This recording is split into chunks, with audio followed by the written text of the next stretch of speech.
आपको नहीं जानता और आप मुझे नहीं जानते। आज ही के दिन 15 अगस्त 1997 को अंग्रेजों की गुलामी से देश को आजादी मिली थी। ये तो लेटेस्ट न्यूज है। वंदे वंदे भारत माता की, भारत माता की। इकाई दाई सैकड़ा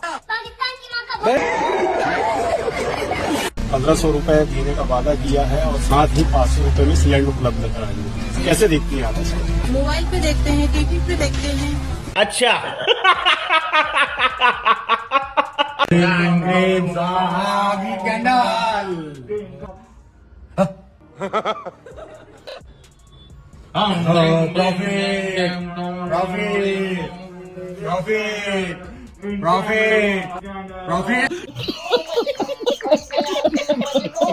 भाई क्या आप लोगों ने ये वाला वाटरफॉल देखा है?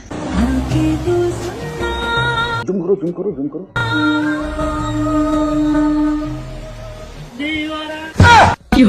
ओ भैया धोखा।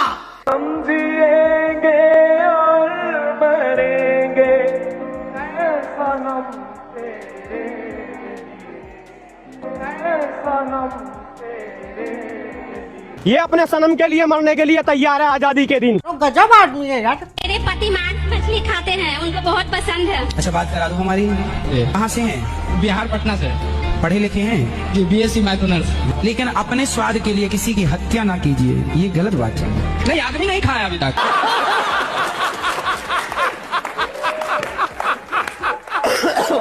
क्या बोलते हैं? बिल्कुल। हाँ, क्या बोलते हैं देश के खिलाफ मैडम? हर बार बयान उनका गलत ही आता है हमारे देश। मैडम गलत बयान आता है, लेकिन क्या आता है ऐसा? आपको क्या लगा कि गलत राहुल गांधी ने बोल दिया है जिसके खिलाफ हम लोगों ने पुतला चलाया? हमको नहीं पता। मैं पहली बार आई हूँ इसलिए। पहली बार आई, कहाँ से आएंगे मैडम? अपने मर्जी से जलाएंगे। जब मन करेगा जब आप गाली दे देंगी, जब मन करेगा जब पुतला जला देंगी, जब मन करेगा जब किसी को देशद्रोही बता देंगी। ये राहुल गांधी का काम है। खाली आपको गाली देने आता है कि बताने भी आता है क्यों पुतला दहन हुआ? सिंपल सवाल, एक सवाल है, भागिए मत। मैम जरा बताइए क्यों पुतला दहन हुआ? अरे आप बताइए, आपसे पहले पूछ रहे मैडम। नहीं, मैं अभी आई हूँ।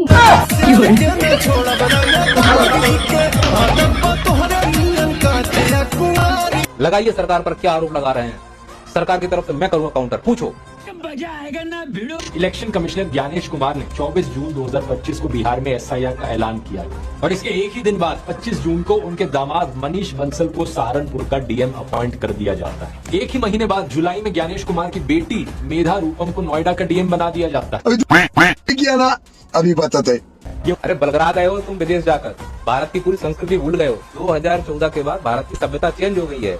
कैसा? अब पदों का वितरण अलग हिसाब से होता है। तुम DM के लिए रो रहे हो। इस देश में कौन क्या बनता है? यूँ समझिए अभी हाल ही में जो बिहार चुनाव हुए हैं, हत्यारों को गृह मंत्रालय दिया गया है,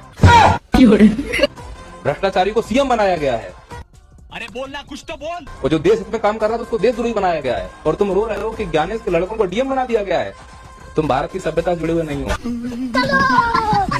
बड़े खतरनाक लोग। देखिए थोड़ा आपका जियो पॉलिटिक्स आपके पास रखे और थोड़ा ज्ञान आपके पास रखे, हिंदू मुस्लिम आपके पास रखे, लेकिन ईरान लड़ बढ़िया रहा है। कैसा? कोई सुना आपने? खबर हमें आया कि ईरान के सपोर्ट में कोई आ रहा है। नहीं, अकेला ईरान जो आ रहा है उसको झुमाओ, जो आ रहा है उसके कान के नीचे। UAE दिया, सऊदी दिया, कतर दिया, ओमान दिया, इजराइल तो पहले से दिया, अमेरिका तो और देना चालू। का योगदान नहीं है भारत देश में। किस चीज में? 3-4 बूंद मतलब खून मिला दिया मिट्टी में और योगदान हो गया। कैसे योगदान हो गया? अभी बदत है भाई, अभी बदत है। 3-4 बूंद मिला दी खून की मिट्टी में बस, और कोई योगदान नहीं है मुस्लिमों का। APJ अब्दुल कलाम को तो जानती होगी या उसको भी नहीं जानती? किताबें नहीं पढ़ी होगी तूने। जब तक भारत रहेगा ना तो APJ अब्दुल कलाम का नाम मिटा कर दिखा देना। APJ अब्दुल कलाम को नंगा कर दिया जाता था US में। अरे One of the most extraordinary speeches we have ever heard.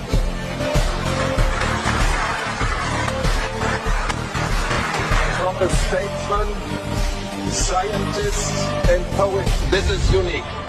यही नहीं, अभी और सुनिए। कल दूसरा बताऊं, मौलाना अब्दुल कलाम आजाद, सुना है नाम? भारत के पहले शिक्षा मंत्री थे, भारत की आजादी के बहुत बड़े नेता थे। भारत में IIT और कई शिक्षा संस्थानों में बहुत बड़ा योगदान था उनका। और तुम जैसे लोगों ने वो जम्मू कश्मीर में मेडिकल कॉलेज है ना माता वैष्णो देवी, वो बंद करवा दिया। और वजह तुम लोगों को अच्छे से पता है। पैरी रखे करके गोडे ते बैंड नहीं। अशफाक उल्लाह नाम सुना है? बहुत बड़े स्वतंत्रता सेनानी थे। उन्होंने काकोरी कांड में बहुत बड़ी भूमिका निभाई थी और देश के लिए बलिदान दे दिया था। उनको फांसी की सजा हुई थी, याद है क्या तुझे? चकने लगे ना पट्टू लाओ दा बैंड नहीं। डॉक्टर जाकिर हुसैन का नाम सुना है? जो भारत के तीसरे राष्ट्रपति रहे हैं। शिक्षा और समाज सुधार में बहुत बड़ा योगदान था उनका। फैजल खान का नाम सुना है? जिसको खान सर बोलते हैं। तुम लोगों को पता भी है क्या वो शिक्षा के लेवल पे क्या क्या काम कर रहा है? हॉस्पिटल खोल रहा है। कह दो वो भी गलत है पब्लिक के लिए। इंकलाब जिंदाबाद, जय हिंद, सारे जहाँ से अच्छा हिंदुस्तान हमारा, ये नारे किसने दिए थे? चेक कर लेना ये नारे किसने दिए थे। किताबें पढ़ लेना थोड़ी। आज साडे वाल दी पता नहीं कल दी। मैं अपनी लाठी छू सकता हूँ एक बार? भाई यही पड़ेगी मेरे। अच्छा मुझे एक बात बताइए, आपके फ्यूचर हस्बैंड की मिनिमम सैलरी कितनी होनी चाहिए? लड़का लॉयल होना चाहिए, पैसे तो मैं भी कमा लूंगी। ये सिर्फ रील है, अब रियल देख। मोबाइल ला के देगा अगर हलान की का होगा। अन्य तुझे देख क्या करूँ, चल मेरे साथ। अब फोन ला के देगा भी मुझे, अभी ला के देगा। कौन सी रंडी को देगा? को एक दिन के लिए लड़का बना दिया है तो आप क्या करोगे? मैं लड़का बन गई ना तो समझो दुनिया हिला दूंगी। ये लड़के वाली जिंदगी बहुत बेकार लगती है मुझे। घर के काम करो, ऑफिस जाओ, ये वो सब करने में बंदा थक जाता है। लड़कियों के क्या है, आराम से बैठते हैं घर में, बस जॉब आ गई तो पानी दो, खाना दो, बस बेड पे बैठे बैठे हुक्म चलाते रहते हैं। अभी बदत है भाई, अभी बदत है।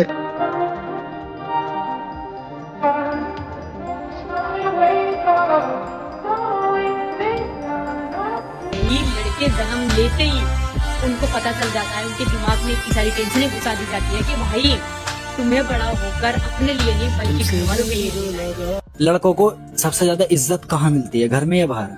कहीं नहीं मिलती है, क्योंकि लड़के मजदूर होते हैं। हमें क्या करना है, पैसे कमाना है, फेंकना है कहीं ना कहीं। अब किसी और के लिए तो करते हैं, अपने लिए कभी करा है?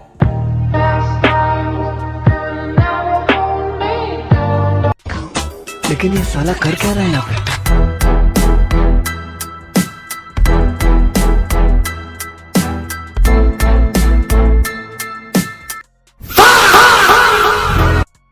इस काम के लिए तो वक्त ही वक्त। हमें ये भी देखना पड़ेगा कि जो भी कौम आगे मिलकर चलती है वही आगे बढ़ती है। अगर हम ये हिंदू मुसलमान सिख ईसाई में लगे रहेंगे तो कोई कौम आगे नहीं बढ़ेगी, कोई भी सोसाइटी आगे नहीं बढ़ सकती उससे। अगर हम अंदर ही अंदर आपस में ही लगे रहेंगे कि ये मेरे को काट रहा है वो मुझे काट रहा है, तो ऐसे पार्टी नहीं चलेगी। बात तो सही है, लेकिन एक सेकंड। और बीजेपी आगे क्यों बढ़ रही है? ऐसा नहीं है कि उनको सिर्फ हिंदुओं के ही वोट जा रहे हैं सर, ये गलत मैंडेट है जो ये फैलाया जा रहा है। उनको मुसलमानों के भी वोट जा रहे हैं। जो लोग जानते हैं कि बीजेपी हमें आगे ले जा सकती है, वही लोग उन्हें वोट भी दे रहे हैं। क्या बात कर रहे हैं? सिर्फ हिंदुओं के वोट से काम आगे नहीं जा रही है बीजेपी, उन्हें मुसलमानों के भी वोट मिल रहे हैं। जो प्रोग्रेसिव मुसलमान है वो उन्हें वोट दे रहे हैं। अभी बदत है भाई। सवाल ये है कि बाल मुकुंदाचार्य अगर हवा महल से 800 वोट से राजस्थान में चुनाव जीतते हैं बीजेपी से, तो इसके बाद वो सड़क पे निकलते हैं और एसओ को, अधिकारियों को फोन कर रहे हैं कि नॉनवेज के सारे ठेले बंद करो। तुम कौन हो, तुम कहाँ हो? और उनके शब्द जो वो बोले हैं वीडियो में, वो मैं बोल भी नहीं पा रहा हूँ, तो बोलना मुनासिब भी नहीं है, क्योंकि कोई वो बात सार्वजनिक तौर पे नहीं करनी चाहिए जो किसी के बीच में विभेद और विवाद पैदा करे। तो वो अगर ऐसे शब्दों का इस्तेमाल करते हैं तो वो सबका साथ सबका विकास की बात कहाँ करते हैं? हमको नहीं पता। वो जो उन्होंने शब्द वहां पे बोले वो डेफिनेटली मर्यादा के अंदर नहीं थे। बड़ी जल्दी मान गए ये बात। लेकिन जो उनका जो वो चाह रहे थे कन्वे करना, जो मुझे लगा, ये मेरे अपने विचार है, निजी विचार है, जो मुझे लगा वो ये चाह रहे थे कि ये खुले में जो बिक रहा है वो बंद होना चाहिए। जो मैंने वो वीडियो देखा है, मैंने भी देखा है वो वीडियो। आपको ये नहीं लगता खुले में नहीं बिकना चाहिए? सुनिए, नहीं, मुझे सिर्फ ये कहना है कि वो माननीय विधायक है, अभी सरकार का गठन नहीं हुआ है। ये बात वो विधानसभा में एक सवाल के जरिए सरकार से वैधानिक तौर पर, कानूनी तौर पर ये सवाल पूछ के ये मांग कर सकते थे, बजाय इसके कि 20 लोगों को पीछे लेके चलना और सड़क पे तू बंद कर, तू इधर कर, शाम तक मुझे रिपोर्ट दे। अरे कल ही नतीजा आया है। ये हमारे यहाँ ऐसा ही होता है। आपने कहा था नीतीश जी की पार्टी को 25 सीटें आएंगी। नीतीश जी कहाँ है? अब नीतीश जी कहाँ है? और 25 से 85 सीटें दोनों में फर्क नहीं है नीतीश जी क्या? कहाँ, जरा बता दीजिए ना। कंट्रोल। आप दूसरों को सलाह देते हैं तो वो कई बार सही साबित हो जाती है, खुद के लिए वो लागू नहीं हो पाता है। ऐसा है, नीतीश जी कहाँ है? इस सज्जन को क्या तकलीफ है भाई? कभी पछतावा होता है खुद को देखकर मैं इतनी बड़ी बड़ी बातें करता हूँ और बाद में कभी नतीजा नहीं, कुछ और हो जाता है? कभी नहीं, नहीं होता है। नहीं होता है। जलवा है हमारा। वो तो आशीर्वाद दे रहे थे सम्राट चौधरी को। अच्छा, अभी आप जरा पटना में घूम लीजिए, देखिए इनको एक भी पोस्टर पे नीतीश जी का चेहरा दिखा दीजिए। इनके प्रत्याशी अभी आए हैं। सरकारी विज्ञापन छपेगा तो नीतीश जी उसमें क्या करेंगे? भाई तो मोदी जी क्या कर रहे हैं उसमें? देहरादून के प्रेमनगर में नंदा की चौकी और प्रेमनगर को जोड़ने वाला पुल 16 करोड़ का बना। अच्छा, 16 दिन पहले इसका उद्घाटन हुआ, ठीक है। और 16वें दिन पुल टूट गया। इसमें गलत क्या हुआ? 1 करोड़ रुपए के हिसाब से पुल ने अपनी कीमत चुका दी। कैसा? यानी एक दिन का 1 करोड़ रुपए, 16 दिन का 16 करोड़ रुपए। अब 17वां दिन जब आया तो पुल को पता लगा कि कीमत तो पूरी हो चुकी, तो पुल 17वें दिन क्यों चलता? आपका झुकाव देश के प्रति होना चाहिए। सरकार, पार्टी, राजनीति कब आएंगे कब जाएंगे इनको कोई पता नहीं। हमेशा रहेगा तो हमारा देश रहेगा, और हमारे देश ने इन लोगों को पाल पोस के यहाँ तक पहुंचाया है। इनके वजह से हमारा देश आजाद नहीं हुआ है। जरूरत से ज्यादा इनकी ज्यादा गुलामी ही नहीं करनी। एक बात याद रखना आप सभी लोग, सरकार हमेशा जनता की बनती है। जनता अगर अंधविश्वासी है तो सरकार अंधविश्वासी होगी। जनता अगर बेवड़ी है तो सरकार बेवड़ी होगी। जनता अगर चोर है तो सरकार चोर होगी। जनता अगर भ्रष्ट है तो सरकार भ्रष्ट होगी। जनता अगर तार्किक और शिक्षित है तो सरकार भी तार्किक और शिक्षित होगी। जनता अगर जन कल्याण करती है, एक दूसरे का सहयोग करेगी, तो सरकारें भी एक दूसरे का सहयोग करेंगी। इसीलिए ऐसी सरकार चुनो जो तुम्हारा कल्याण करे। तो उसके लिए हमें आपस में तालमेल बिठाकर रखना पड़ेगा, लड़ाई बंद करनी पड़ेगी, जात पात से ऊपर उठना पड़ेगा, हिंदू मुस्लिम से ऊपर उठना पड़ेगा, बच्चों को शिक्षा देनी पड़ेगी, जो हमारे युवा हैं उनको तार्किक बनाना पड़ेगा, तब हमारे बच्चों की बुद्धि जगेगी। भारत में लोग राजनीति कर रहे थे, हमारी सरकार, कांग्रेस की सरकार, बीजेपी की सरकार। दुबई का राजा जो था, ये फ्लाइट पकड़े हांगकांग, कहा कि जितनी फैक्ट्री जानी है, जितना ऑफिस चाहिए, हम सेम बिल्डिंग बना के आपको देंगे दुबई में। इतना डेवलप किया दुबई ने, यहाँ की सारी कंपनियां सारी की सारी कहाँ शिफ्ट हो गई सर? दुबई से। जहाँ केवल रेगिस्तान होता था, देखते देखते पूरी दुनिया में आगे कौन निकल गया? दुबई। बड़े बड़े कंपनियों की मीटिंग ऑफिस दुबई, कोई भी बड़े बिजनेस डील होगा दुबई। इवन भारत में कोई अमेरिका से कोई भी सामान लिए, दुबई एयरपोर्ट पर पहले जहाज उसको क्या करेगा? उतारेगा, उसके बाद दूसरे जहाज से यहाँ लाए। आप बताइए, हम लोग इन्हें अंडमान निकोबार में नहीं बुला सकते थे? दुबई में भी समुद्र का बीच है, किनारा है, यहाँ भी समुद्र है, लेकिन ना हम लोग क्या करेंगे? कांग्रेस बीजेपी। अगर आपको वीडियो पसंद आता है तो लाइक, शेयर एंड सब्सक्राइब जरूर करें, और इस वीडियो के बारे में आपका क्या ख्याल है नीचे कमेंट बॉक्स में अपना राय जरूर रखें।